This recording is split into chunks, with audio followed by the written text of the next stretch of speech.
My name is Gary. I'm from, it's Easton, but now Boston, Massachusetts.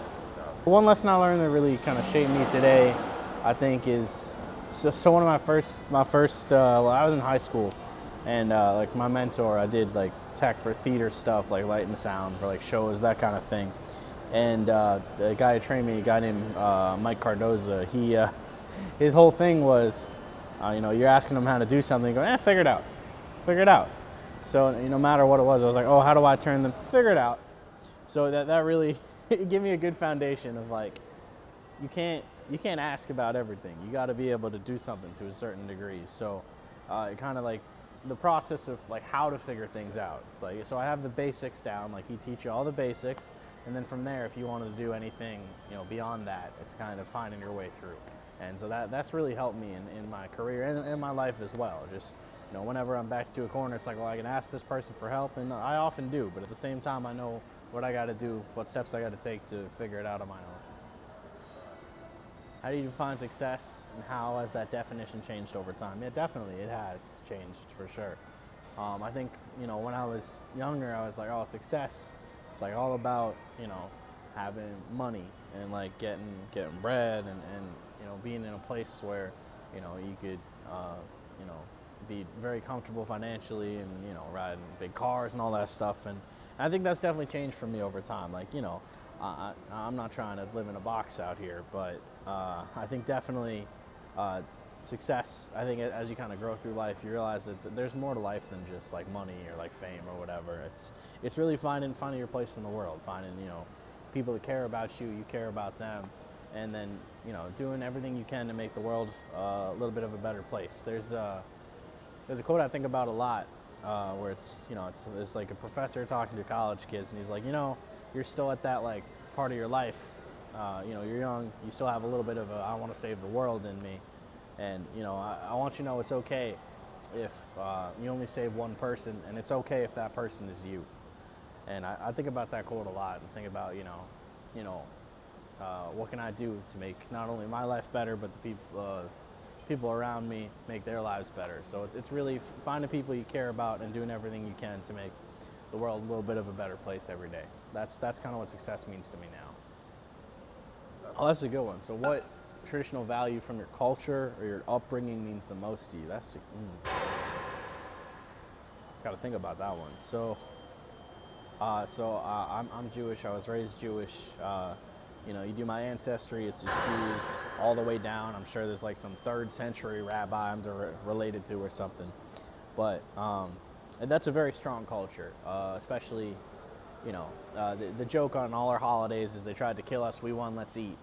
Uh, that's kind of most of the holidays. And the underlying thing there is, we as a people and as a culture have persisted for like thousands and thousands of years. So it's kind of no matter what happens in the world or going on around you, it's like be true to yourself and who you are, right? Because hiding it's not going to do you any good. If you got to get out of a place, you get out of a place. My people had the whole Holocaust thing, and I'm fortunate enough that my family was able to get out of it before the worst happened.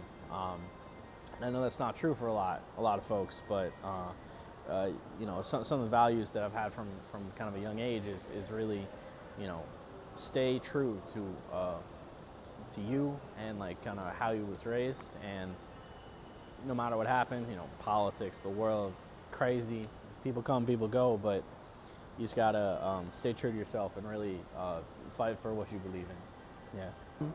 Yeah. Yeah, I guess so. I'm 28. No, I'm not. I'm 27. 27, not 28 yet. Hold on. Aging myself here. But a piece of advice I'd give my younger self, I think that's interesting, because it's like a question you run into all the time, right? And over the years, the answer has changed. It's like, oh, avoid this embarrassing moment or something like that. But I've really come to accept that like we're kind of a sum of our experiences, and I've been privileged. I've had a pretty good life, all things being what they are. And so it's kind of, I think my younger self, I struggled a lot with like the idea of like rejection and being like afraid of like, what if I try this thing and I fail? And I went to and talked to some people. I went to some mental health counseling. That was tremendously helpful for me. And I think I knew probably in high school that was something I needed, but I didn't really do it until I was done with college for a couple of years.